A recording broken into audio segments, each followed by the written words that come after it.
Hello everyone, welcome back to my channel mega mathematics 99। तो आप लोग कैसे हैं? उम्मीद करते हैं बढ़िया होंगे।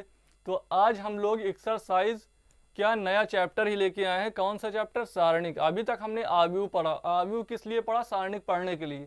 सारणिक पढ़ने के लिए ही आव्यूह पढ़ा था। अगर आव्यूह आपको आता है तो सारणिक बहुत ही आसान लगेगा, क्योंकि सेम टू सेम उसी के प्रकार का है। थोड़े से मतलब अभी तक हमने जो आव्यूह पढ़ा है तो आव्यूह से ही निकल कर के आया है सारणिक।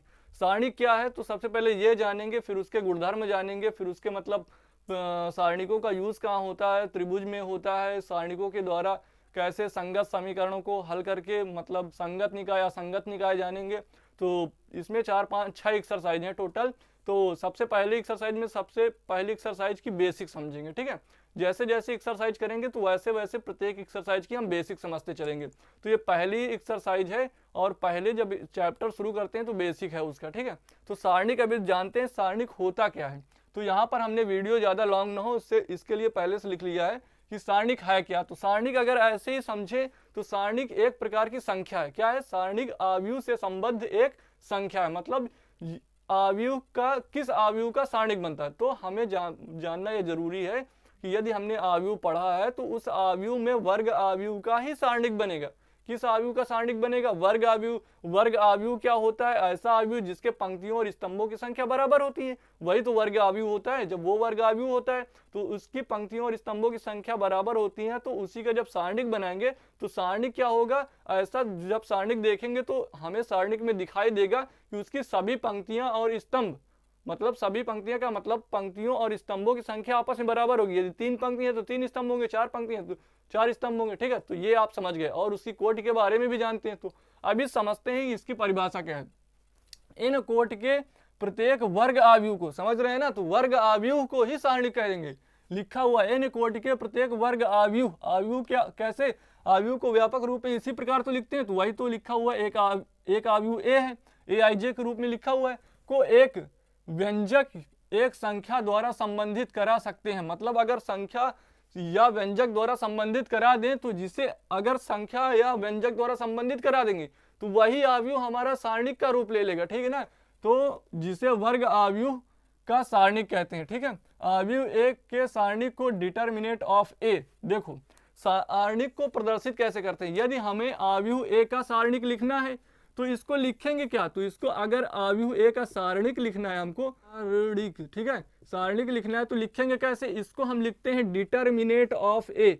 मतलब अगर देखो आव्यूह ए का सारणिक लिखना है तो डिटर्मिनेट ऑफ ए, इसको क्या पढ़ेंगे? डिटर्मिनेट। डिटर्मिनेट आव्यूह को क्या, वो सारणिक को क्या बोलते हैं इंग्लिश में? सारणिक को डिटर्मिनेट बोलते हैं। तो अगर आव्यूह ए का सारणिक निकालना है तो डिटर्मिनेट ऑफ ए, अगर आव्यूह बी का सारणिक निकालना है तो डिटर्मिनेट ऑफ बी, ठीक है। इस प्रकार हम इसको पढ़ते हैं। और इसको भी क्या पढ़ा जाएगा? जैसे इस प्रकार लिख देते हैं तो इसको मॉड नहीं पढ़ना। ये क्या होता है? मॉड नहीं होता, ये डिटर्मिनेट का साइन होता है। किसी साइन, अगर आव्यूह बी का सारणिक लिखना है, मान लो ये आव्यूह था, कोई आव्यूह रहा होगा, अगर इसका हमको सारणिक लिखना है तो अगर इसको इस रूप में लिख देंगे तो ये इसका सारणिक बन जाएगा, ठीक है। वो मॉड नहीं होता है। क्या होता है इस बात को ध्यान रखना है, ये मॉड इसको नहीं पढ़ना है। इसको क्या पढ़ना है? Determinant of B. इसको क्या पढ़ना है? Determinant of A. मतलब ए का सारणिक और बी का सारणिक, ठीक है, इस प्रकार से पढ़ना है। और व्यापक रूप में ऐसे लिख सकते हैं सारणिक को। अगर इस आव्यूह का कोई आव्यूह का सारणिक रहा होगा तो हम इसको इस प्रकार प्रदर्शित कर सकते हैं, ठीक है। ये देखो पहली पंक्ति पहला स्तंभ डैश डैश कर दिया तो ये एनवी मतलब पंक्ति हो गई, और पहला स्तंभ हो गया।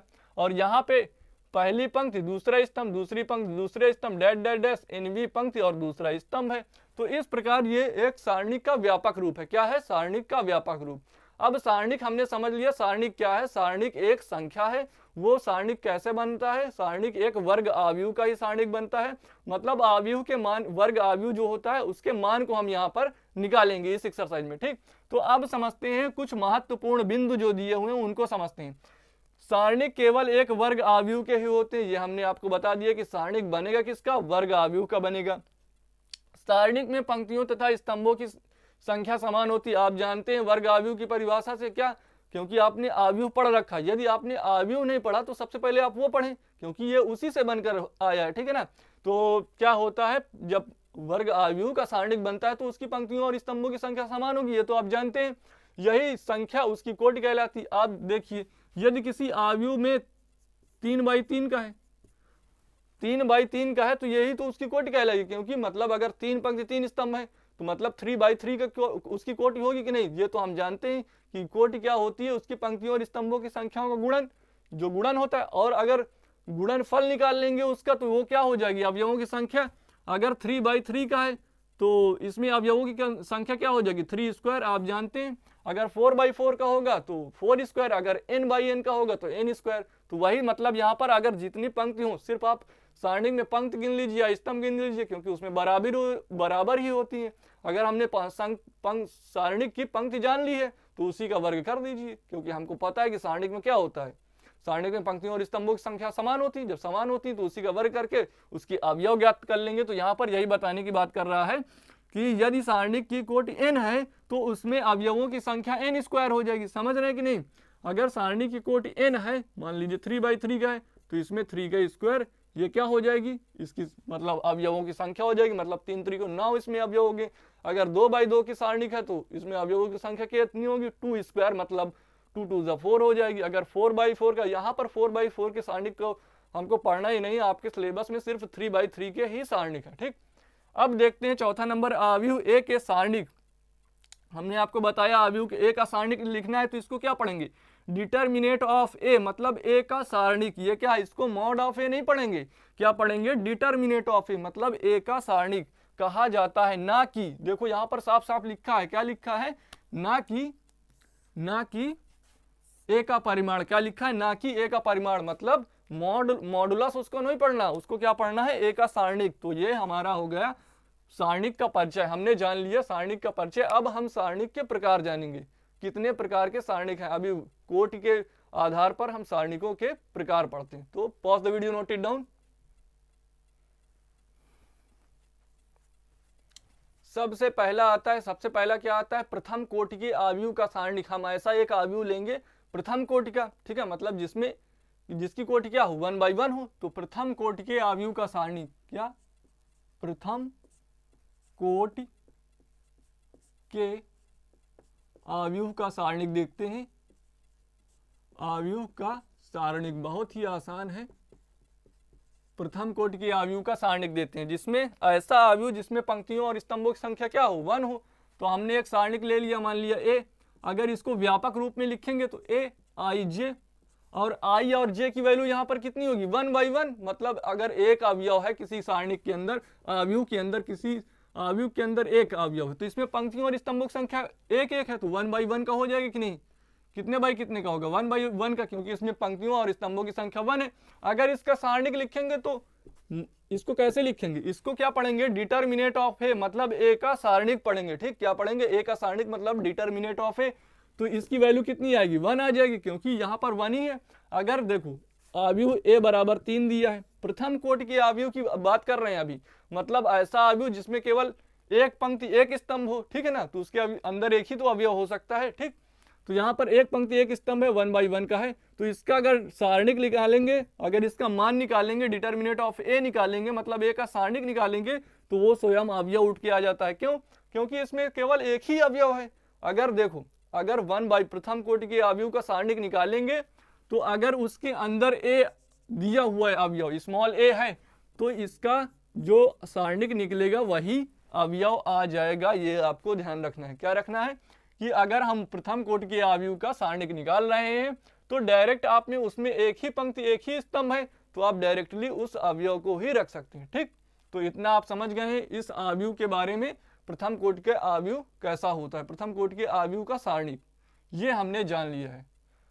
तो अब देखते हैं दूसरा, द्वितीय कोटि के आव्यूह का सारणिक देते हैं। क्या देखते हैं, द्वितीय कोटि के आव्यूह का सारणिक। ठीक, अब द्वितीय कोटि के आव्यूह का सारणिक है क्या, ऐसा सारणिक जिसमें पंक्तियों और स्तंभों की संख्या 2 हो, मतलब 2/2 का हो। ठीक है, समझ में आ गया, मतलब 2/2 का मतलब समझ रहे हैं कि, क्योंकि हमको जानते हैं इस सारणिक में हम सिर्फ आव्यूह की भी बात करेंगे तो केवल उसी आव्यूह की बात करेंगे जो वर्ग आव्यूह है। ठीक, तो अब 2/2 की द्वितीय कोटि बता रहा है ना, तो 2/2 का कोई आव्यूह ले लेते। तो आपको अगर व्यापक रूप में लिखना है, देखो 2/2 का मतलब 2 पंक्ति और 2 स्तंभ होने चाहिए। देखिए 2 पंक्ति हैं और 2 स्तंभ है। ठीक है, अब हम इसके अवयव की स्थिति कैसे प्रदर्शित करते हैं, देखो ये पहली पंक्ति है, दूसरी पंक्ति है, दूसरी पंक्ति है, ये पहला स्तंभ है, पहला स्तंभ है, ये दूसरा स्तंभ है और दूसरा स्तंभ है। ठीक, ये आपने जान लिया क्या है, इसको आपने प्रदर्शित कर लिया। और 2 बाई 2 का है, मतलब 2 पंक्ति 2 स्तंभ है, इतना भी आपने जान लिया। अब हमको इस आव्यूह का सारणिक निकालना है। देखो सारणिक जब आव्यूह लिखते थे तो उसको आयताकार बॉक्स में लिखते थे ना, लेकिन जब सारणिक निकालते हैं तो उसको आयताकार बॉक्स में नहीं लिखते, उसको इस प्रकार लिख देते हैं। इसको मॉड नहीं पढ़ना, क्या पढ़ना है, सारणिक पढ़ना है, मतलब डिटर्मिनेट। तो अब हमको इस आव्यूह का क्या निकालना है, सारणिक निकालना है, मतलब मान निकालना है उसका। सारणिक क्या है, एक संख्या है। ठीक है, तो जब इसका सारणिक निकालना है तो डिटर्मिनेट ऑफ ए, मतलब ए का सारणिक जब निकालेंगे तो निकालेंगे कैसे, आपको ध्यान रखना है। जब सारणिक निकालते हैं तो सबसे पहले हम पहली पंक्ति और पहले स्तंभ वाले अवयव के पास जाएंगे। कहाँ जाएंगे, पहली पंक्ति और पहले स्तंभ के अवयव के पास जाएंगे, उसका मल्टीप्लाई यहाँ पे कराएंगे, मतलब दूसरी पंक्ति और दूसरे स्तंभ वाले अवयव से। A11 का मल्टीप्लाई किससे कराएंगे, A22 से। A11 इंटू A22 इतना करा लिया। फिर उसके बाद क्या करेंगे, माइनस लगाएंगे। क्या करेंगे, माइनस लगाएंगे। ठीक है, अब इसका मल्टीप्लाई किससे कराना है, इसका मल्टीप्लाई कराना है इससे, मतलब A21 इंटू A12। समझ में आया, क्या किया, इस अवयव का मल्टीप्लाई इससे करा के यहाँ पे लिखना है, फिर बीच में किसका चिन्ह, माइनस का चिन्ह लगाना है। फिर उसके बाद इस अवयव का मल्टीप्लाई इसमें कराना है, जो इसकी वैल्यू आएगी इससे माइनस कर देंगे, वहां से हमको क्या मिल जाएगा, आव्यूह ए का सारणिक मिल जाएगा। ठीक, तो एक एग्जाम्पल के द्वारा हम देखते हैं, इसको मान लेते हैं। क्या, ए बराबर हमारे पास दिया हुआ है 2 बाई 2 का एक आव्यूह लेते हैं। क्या लेते हैं, 2 बाई 2 का आव्यूह दिया है 3 4 2 1, ये दे दिया है। अब हमको कह रहा है इस आव्यूह का सारणिक निकालो। तो इस आव्यूह का सारणिक हम देखो, अगर ये सबसे पहले इस आव्यूह की कोटि देखेंगे, ये वर्ग आव्यूह है कि नहीं है। अगर वर्ग आव्यूह नहीं होगा तो उसकी कोटि निकलेगी नहीं, मतलब उसका सारणिक निकलेगा ही नहीं। तो देखते हैं, ये 2 बाई 2 का है, मतलब इसका मतलब सारणिक निकलना संभव है। क्यों, क्योंकि वर्ग आव्यूह है तो इसकी सारणिक निकलेगी। अब इसकी सारणिक निकालते कैसे हैं, हमने यहाँ पर बताया है। क्या, मतलब इसका मल्टीप्लाई इससे कराते हैं, पहली पंक्ति का पहला अवयव है और इसका मल्टीप्लाई इससे कराएंगे, तो क्या हो जाएगा यहाँ पर 3 इंटू 1, फिर बीच में क्या लगाएंगे, माइनस का चिन्ह, फिर इसका मल्टीप्लाई इससे कराएंगे 4 इंटू 2। तो अब ये मान जो निकल के आएगा 3 1 जा 3 माइनस ये कितना हो जाएगा 8। तो आव्यूह ए का सारणिक कितना है यहाँ पर, माइनस का 5। ये जो निकल के आया है इस आव्यूह का सारणिक है, इसको पढ़ेंगे डिटर्मिनेट ऑफ ए, मतलब ए का सारणिक है। सारणिक क्या है, माइनस का 5। ठीक है, तो इतना आपने समझ लिया है। क्या समझा कि हमको सारणिक 2 बाई 2 का आव्यूह के अगर सारणिक पूछेगा तो आप निकाल लेंगे। ठीक, तो हमने क्या किया, इसका मल्टीप्लाई इससे कराया, माइनस का बीच में चिन्ह लगाना है, फिर इसका मल्टीप्लाई इससे करा दिया। ठीक, तो pause the video, note it down. देखते हैं 3 बाई 3 के आव्यूह का सारणिक। अब देखते हैं तृतीय कोटि के आव्यूह का सारणिक कैसे निकालते हैं। ये इंपॉर्टेंट है, यहाँ पर थोड़ा आपको समझने की जरूरत है। ठीक, तो हम सबसे पहले बनाएंगे 3 बाई 3 का एक आव्यूह। पहले हम व्यापक रूप में समझ लेते हैं। क्या समझेंगे, व्यापक रूप में, फिर एग्जाम्पल के द्वारा तो पूरी एक्सरसाइज में समझना ही, लेकिन अभी व्यापक रूप में समझेंगे। थोड़ा स्पीड अपनी बढ़ाते हैं। यहाँ पर देखो ए मतलब 3 बाई 3 का तृतीय कोटि, मतलब 3 बाई 3 की बात कर रहे हैं। ठीक, तो 3 बाई 3 की बात कर रहे हैं। तो ये पहली पंक्ति है, पहली पंक्ति है, पहली पंक्ति, ये दूसरी पंक्ति है, दूसरी पंक्ति, दूसरी पंक्ति, तीसरी पंक्ति, तीसरी पंक्ति, तीसरी पंक्ति, पहला स्तंभ, पहला स्तंभ, पहला स्तंभ, दूसरा स्तंभ है, ये भी दूसरा स्तंभ है, दूसरा स्तंभ, ये तीसरा स्तंभ, तीसरा स्तंभ और ये तीसरा स्तंभ है। अब हमको कह रहा है इस आव्यूह का सारणिक ज्ञात कीजिए। तो इस आव्यूह के सारणिक ज्ञात करने के कई तरीके हैं, मतलब हमको इस आव्यूह का सारणिक प्रसरण के माध्यम से समझिए। अब प्रसरण होता क्या है ये आपको नहीं मालूम, तो अभी समझेंगे।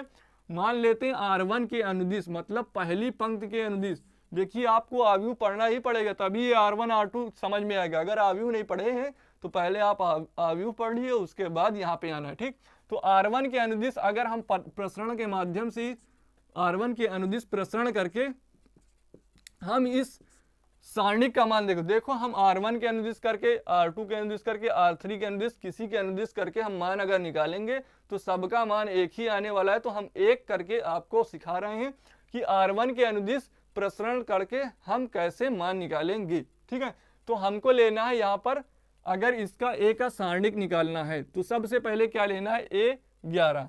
अब A11 हमने ले लिया, ठीक। अब A11 अगर ले लिया है तो इस देखो जो अवयव लिया है पहली पंक्ति के अनुदिश हम प्रसरण कर रहे हैं। अगर पहला अवयव आपने लिया है तो इस पंक्ति को और इसके सामने वाले स्तंभ को भूल जाओ, तो बचा क्या, देखो इस अवयव को हमने लिखा है तो इस पंक्ति को भूल गए और इस पंक्ति को भूल गए, बचा क्या, ये बचा A22 और A32, यहाँ पर A23 और यहाँ पे बचा A33, समझे। फिर क्या करना है, उसके बाद क्या आता है, A12 आता है, ठीक। अब इसके सामने प्लस लगेगा कि माइनस लगेगा, ये बहुत जरूरी चीज है, ठीक है। तो यहाँ पे प्लस माइनस देखने के लिए आप सिर्फ ये देखेंगे इस अवयव की स्थिति, ये कौन सा अवयव है, A12 का मतलब पहली पंक्ति और दूसरे स्तंभ का अवयव है ना, तो इसकी ये जो वैल्यू होती पंक्ति और स्तंभ के योग आप कर लीजिए। देखो पहली पंक्ति और दूसरा स्तंभ मतलब 3 है ना, अगर विषम आता है, इसका योग विषम आता है तो आप यहाँ पे माइनस लगाएंगे, क्या लगाएंगे, माइनस। अगर यही योग सम आ जाता तो यहाँ पर आप क्या लगाते, प्लस। हमने यहाँ पर प्लस क्यों लगाया, क्योंकि यहाँ पर 1 1 था, 1 1 योग करोगे तो कितना आएगा, 2 आएगा, 2 सम होता है तो इसके सामने क्या लगाएंगे, आप प्लस लगाएंगे। लेकिन यहाँ पर A12 है और इन दोनों का योग क्या होता है, विषम होता है, इसलिए हमने लगाया माइनस। इस अवयव को लिखा, इसके सामने लगाया माइनस। तो अब हमने ये वाला अवयव लिया था ना, तो इसके सामने वाली पंक्ति इधर की और इसके सामने वाली पंक्ति इधर की छोड़ देती है, ठीक है। तो देखो इसको भूल जाओ और इसको भूल जाओ, तो बचा क्या हमारे पास, A21 बचा, A31 बचा। देखो इसको हम भूल गए और इसको भूल गए, तो ये दोनों बचे और ये दोनों बचे, तो इधर A आया, A23 आया, A33 आया। अब इस अवयव को लेंगे, इस अवयव के सामने A13 लिख दिया। अब इसके सामने प्लस लगाएं कि माइनस लगाएं ये हमको पता ही नहीं, तो हमने क्या बताया है, इसके सामने इन दोनों अवयव की पहली पंक्ति और तीसरा स्तंभ है ना, मतलब पहली पंक्ति तीसरा स्तंभ 1 + 3 कर लीजिए तो कितना आ जाएगा, 4 आ जाएगा। जब 4 सम है ना तो यहाँ पर आप प्लस लगा दीजिए। अब हमने ये वाला अवयव लिया था तो इस पंक्ति को भूल जाइए और इस पंक्ति को भूल जाइए, क्या बचा आपके पास, जो बचा हुआ उसको लिख दो, A21 और A31। देखो ये बचा है और ये बचा है, A22 और A32 ये है। अब क्या करना है, इसको सॉल्व करना है। अभी हमने जैसे सॉल्व किया था, कैसे सॉल्व किया था, अब 2/2 के अवयव का सारणिक बन गया, ये भी 2/2 के अवयव का सारणिक बन गए, ये भी 2/2 के, ये भी 2/2 के, सारे 2/2 के बन गए। अभी जब हमने पहला पढ़ाया था इसके पहले वाले 2/2 का अवयव, उसको कैसे सॉल्व किया था, उसको हमने इसका मल्टीप्लाई इसमें कराया था, मतलब A22 माइनस का A इंटू A33 कराया था। फिर उसके बाद माइनस किया था, क्या माइनस किया था, यहाँ पे बड़ा ब्रैकेट, फिर उसके बाद इसका मल्टीप्लाई इसमें करा के फिर माइनस का चिन्ह लगा कि इसका मल्टीप्लाई इसमें A32 इंटू A23 कराया था, ठीक। इसका मल्टीप्लाई करा के इसमें लिख दिया। फिर यहाँ पे माइनस लगाया, A कितना है, 12 है। फिर उसके बाद क्या है, बड़ा ब्रैकेट लगाएंगे, इसका मल्टीप्लाई इसमें कराएंगे, मतलब A21 इंटू A33 आया। फिर उसके बाद माइनस लगाते हैं बीच में, जब 2/2 के अवयव का सारणिक निकालते हैं तो इसका मल्टीप्लाई इसमें कराएंगे, कितना हो जाएगा, A31 इंटू A23 आ गया, ये कर दिया। अब इधर देखते हैं, यहाँ पे कितना लिखा है, प्लस का A13 है। फिर उसके बाद इसका मल्टीप्लाई इसमें कराते हैं, इसका मल्टीप्लाई जब इसमें कराओगे तो A21 इंटू A32 आ जाएगा। फिर माइनस लगाएंगे बीच में, इसका मल्टीप्लाई इसमें करा देंगे, A31 इंटू A22। उम्मीद करते हैं आपको समझ में आया। इतना कैलकुलेशन अगर कर लेते हैं आप तो आपका आंसर आ जाएगा, ठीक। तो ये तो था एक व्यापक रूप, pause the video, note it down. देखते हैं एक क्वेश्चन के द्वारा। ये सिर्फ हमने बताया था एक पंक्ति का प्रसरण करके, आप किसी भी पंक्ति या किसी भी स्तंभ के द्वारा प्रसरण कर सकते हैं। अगर आपको वहां पर प्लस माइनस लगाने का मतलब याद नहीं रखते हैं, किसमें कहां पर प्लस लगाएं कहां पर माइनस लगाएं, तो उसके लिए आप ये याद रखेंगे कि अगर पहला अवयव आए प्लस लगाइए, फिर माइनस लगाइए, प्लस लगा दीजिए, फिर माइनस लगा दीजिए, प्लस लगा दीजिए, माइनस लगा दीजिए, प्लस लगाइए, माइनस लगाइए, प्लस लगाइए। ये चीज अगर आप ध्यान में रखते हैं तो तुरंत आप लगा दीजिए। अगर ये चीज भी भूल गए तो कहां पर माइनस लगाना है, कहां पर प्लस लगाना है, किस अवयव के सामने प्लस होगा, अगर यहाँ का अवयव होगा तो उसके सामने प्लस लग जाएगा, यहाँ का अवयव होगा तो उसके सामने माइनस लग जाएगा, यहाँ का होगा तो प्लस। आप एक याद कर लीजिए, पहले प्लस से शुरू करना, plus minus plus, plus minus plus, plus minus plus, बस इतना करना है आपको, ठीक, तो एक एग्जाम्पल लेते हैं, उसके द्वारा हम समझते हैं, मानते हैं ए बराबर दिया हुआ है 3 4 2 1 0 1 0 1 2। इसका कह रहा है सारणिक निकालिए। इसका सारणिक निकालने के लिए हमको बोला है, तो हम R1 के अनुदिश प्रसारण कर रहे हैं। किसके अनुदिश? R1 के अनुदिश, ठीक है ना। अभी हमने जिसके अनुदिश आपको सिखाया है उसी के अनुदिश बता देते हैं। उसी, अगर आप एक के अनुदिश सीख गए तो आप किसी के अनुदिश भी कर सकते हैं। तो R1 के अनुदिश देखो, डिटर्मिनेट ऑफ ए बराबर कितना हो जाएगा 3 ले रहे हैं, पहली पंक्ति पहला स्तंभ, तो यहाँ पर प्लस लगने वाला है। तो यहाँ पर प्लस लगाएंगे, क्यों? देखो यहाँ पे प्लस होता है ना, तो यहाँ पर प्लस लगा दिया। और इसकी स्थिति भी जानते हैं, पहली पंक्ति पहला स्तंभ मतलब 1 1 है, तो 1 1 जोड़ेंगे तो सम आएगा, तो प्लस लगा देंगे। फिर उसके बाद क्या करते हैं, इसको भूल जाओ और इसको भूल जाओ, ये मान लिख लो 0 1 1 2, ये लिख लिया। फिर उसके बाद इस अवयव को ले लेते हैं, -1 लगाएंगे, क्यों? क्योंकि यहाँ पर -1 लगा हुआ है, ठीक। और ऐसे भी ये इसकी स्थिति क्या है, पहली पंक्ति है और दूसरा स्तंभ 1 + 2 = 3 होता है, ये विषम है तो माइनस लगेगी इसके सामने।